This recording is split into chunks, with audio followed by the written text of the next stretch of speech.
Hello, my name is Lushido, your Chow Garden Vtuber, and I'm here to show you a little bit about in my opinion, the most important basics in the OBS settings before you start streaming or recording.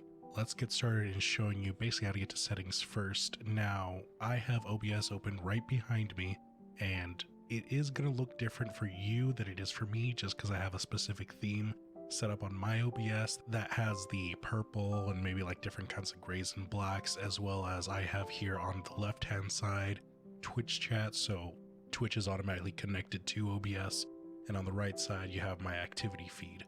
Again, OBS Studio will look different for you, but you can actually set these up yourself, and if you want I can make a tutorial about how to set these up later, but for now OBS will look similar, but not exactly like this. So first of all, we're going to go into settings.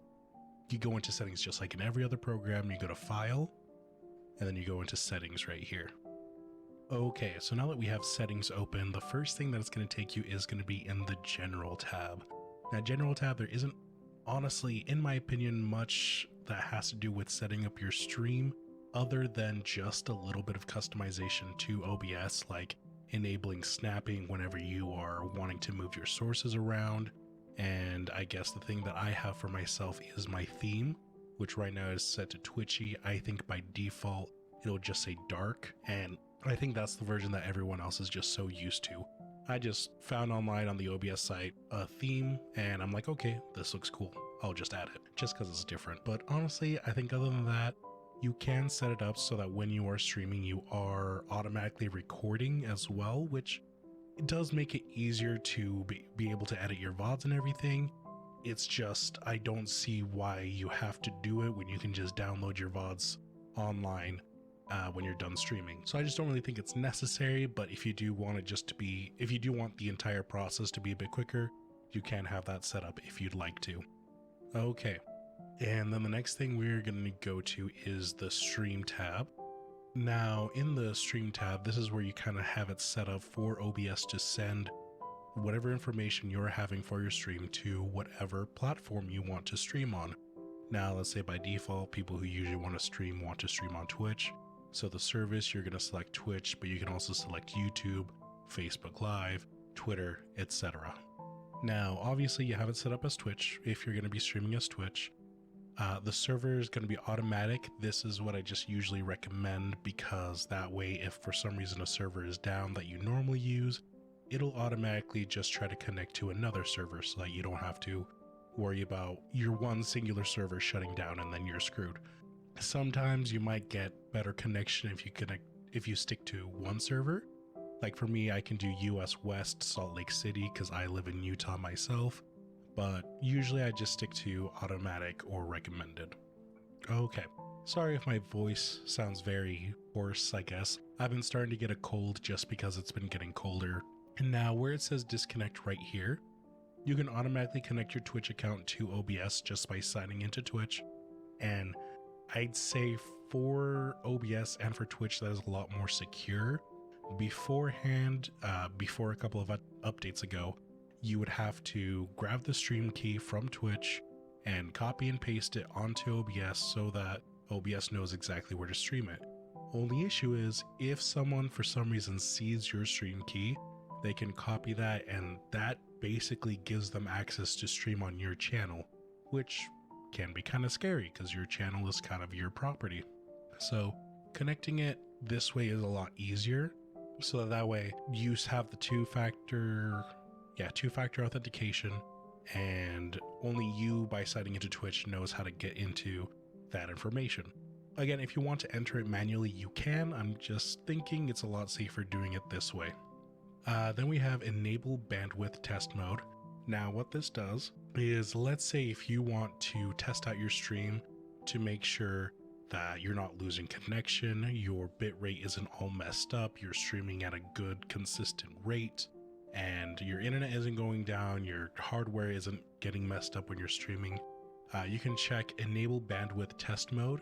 And what this will do is it'll make OBS basically stream all of your information just like a normal stream. It will just not display it on your Twitch channel. That way you won't notify your viewers that you're going live or anything. Nothing will show up on your channel. It's just OBS will be letting you know how your stream looks to you, but won't actually be showing it to everyone else. Now, I have seen some tips from other streamers where you can have an alternate account that no one follows, that no one knows about, and you stream to that, which is totally fine if there's some more important stuff that you want to see, but I like doing this bandwidth test because that way there's just nothing that is going out to someone else by accident. Twitch chat add-ons. Now, even though Twitch does have their own emotes and you can implement your own emotes if you are an affiliate, Twitch chat add-ons are if you want to add more emotes than what Twitch allows you. Now there's services like Better TTV and Franker Face Z, like you see down here on the tab, which are just extended services that you can use for your channel. I personally don't use them, even though I have it automatically set for Better TTV. I never use them on my channel. It's kind of a hit and miss if it is important or not for your channel, if you want to advertise it and if you want to use it a lot more and if you have the emotes for it. I personally never had the emotes for it and I've never done it myself. So that's again your choice. Ignoring streaming service setting recommendations.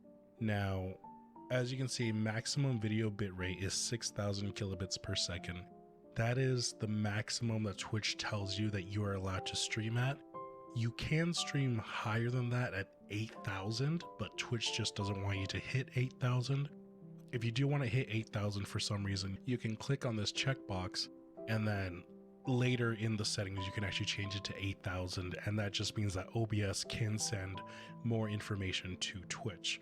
Do I recommend it? Not really. I don't think that you ever have to go to a bitrate that high if you don't want to, especially if you are just starting out in streaming. You kind of want to stick to the 720p range, 1080p maybe, so you never have to go to even a bitrate of 6,000. So this I kind of leave unchecked, and I don't really see any reason to check it off. The next step is output settings. Now, this part I think is the most important part of your settings page. This is where you set up basically the information that you send out to Twitch or to YouTube or whatever. Right now I have it set up to simple output mode. You can do simple or advanced, but right now we're just going to keep it simple since you're just starting out. Video bitrate, I have it set up to 3,500 kilobits per second. Now, you can go up to 6,000 like you saw on the page before. You can go down to 320 if you want, but I find that 3,000 to 3,500 is like best kind of spot, or it's like the sweet spot for when you're streaming at 720 or even 1080. Just because I've never had to send any more information than that over to Twitch, and the bitrate is just the information that OBS is sending over to Twitch.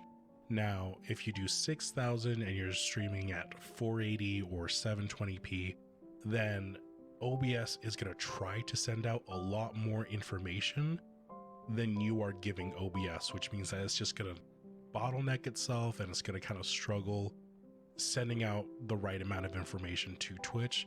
So that's why you don't really want to go the highest amount no matter what you're streaming. Like I said, I kind of think the sweet spot is 3,000 to 3,500 for 720 or 1080p streaming. Now, encoder, you should usually be getting 1 or 2 options, sometimes maybe more depending on the graphics card you have, but you should be getting 2 standard options. The first one is going to be called X264, and what that means is that your OBS is going to be using your processor to render out your stream and send it to Twitch. Now, the issue with that I've seen a lot of people talk about is, yes, it does sometimes have a crisper quality, but it can cause a lot of lagging or encoding issues just because your processor is already running Windows. Sometimes it's running your game, it's running a little bit of OBS, your background apps. It's already running so much in the background, you don't want to give it something else like OBS that'll just give it an even harder time. So what everyone recommends is what I have selected right here, which says NVENC or NVENC. What this is basically your graphics card. Now, it might have a different name depending on the graphics card if you have NVIDIA or AMD. I have NVIDIA right now and I've used AMD in the past.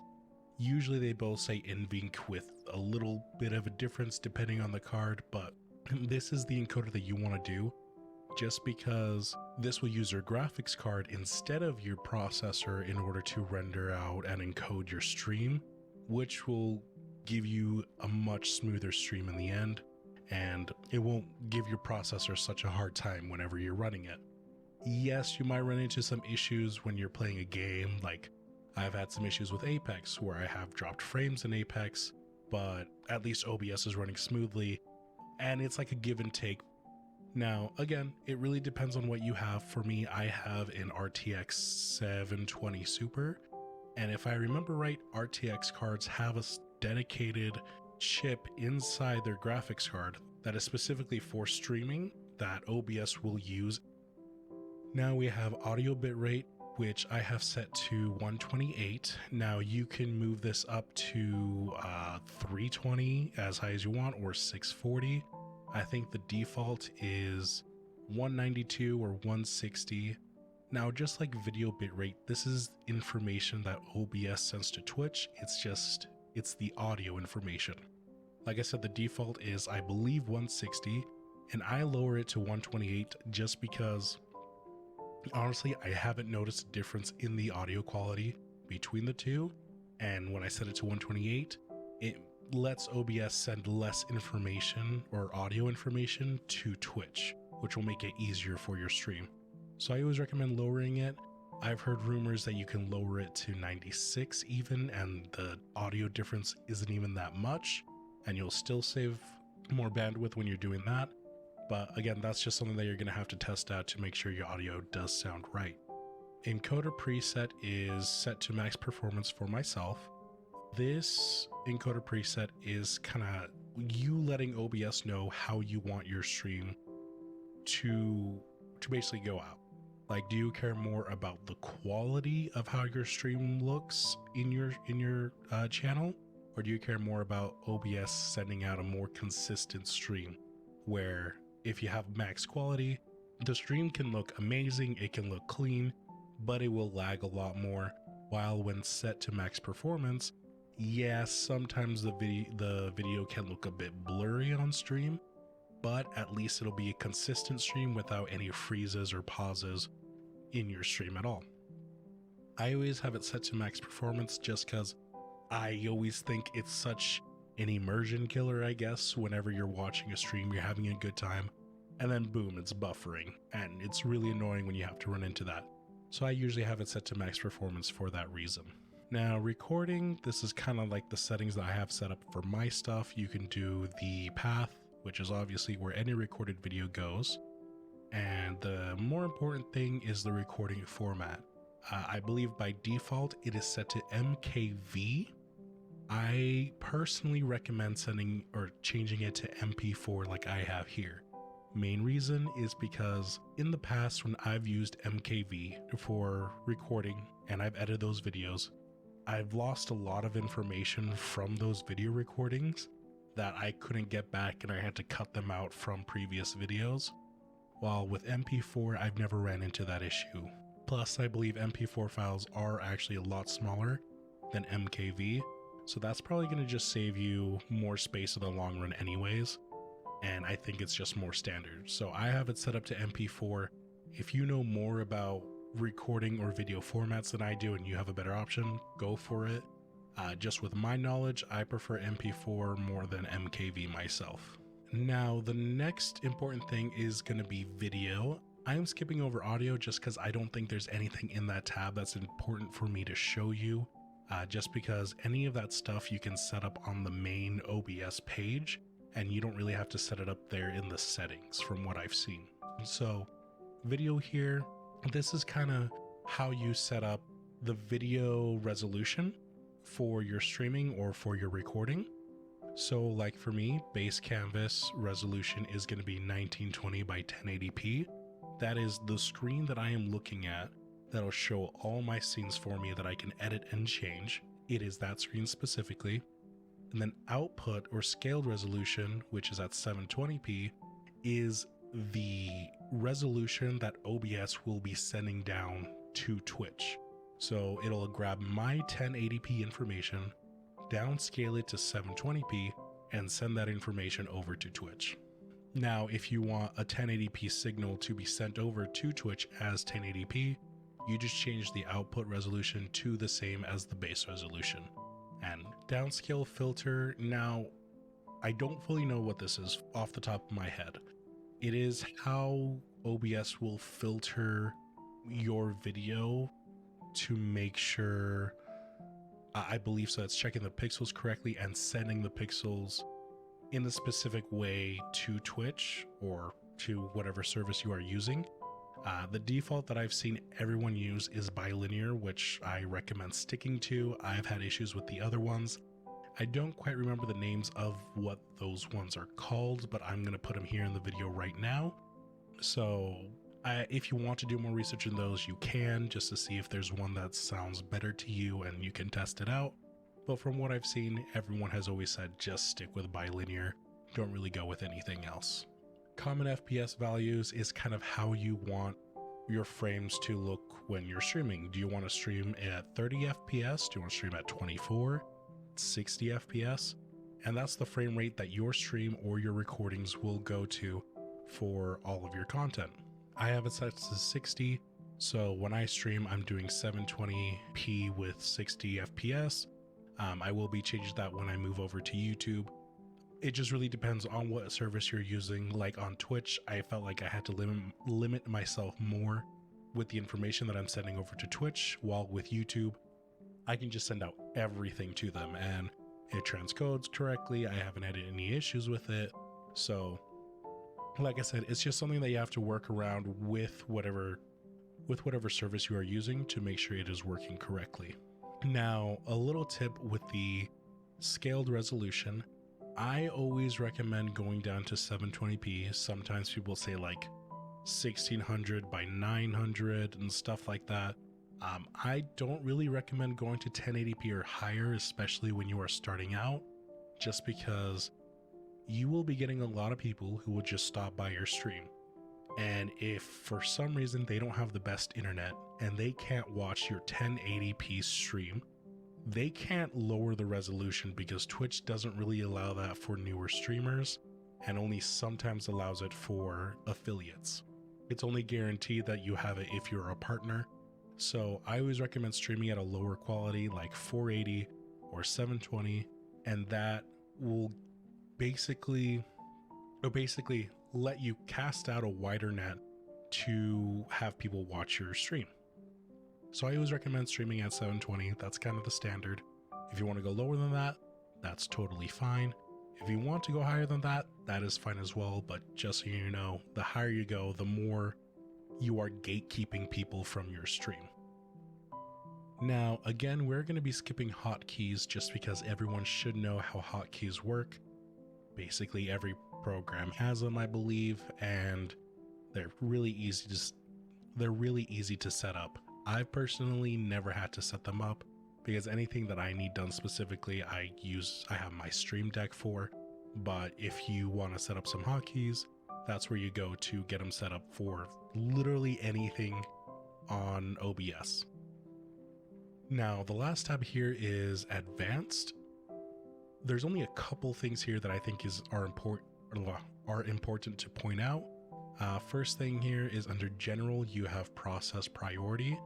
This is basically you saying that, okay, depending on what I am playing, whatever I'm streaming, how much of a priority do I want my graphics card to take OBS into account? So like for me personally, let's say I'm playing Apex Legends. Am I wanting to sacrifice the FPS or whatever on Apex to make sure I have a smoother OBS experience? I say yes. So I set process priority in OBS to high so that my graphics card says, okay, we want to make sure OBS runs best above everything else, and then just go down the priority list from there.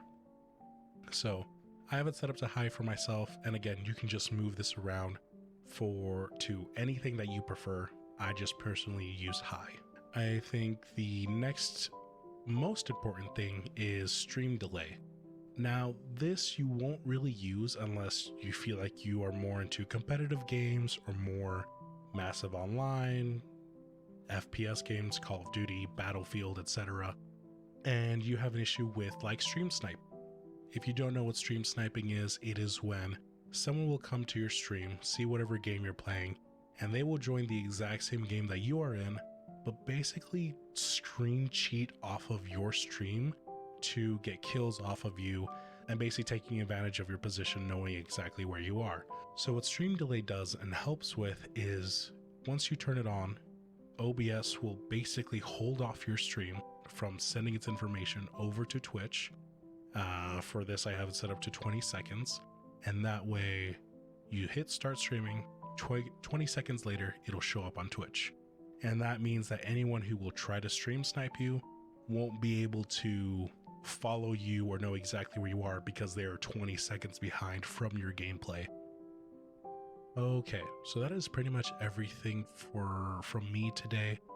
Like I said, I'm not here to show you step by step every single thing that is in OBS settings. I just wanted to let you know what I believe is the most important parts of OBS settings before you hit that start streaming button.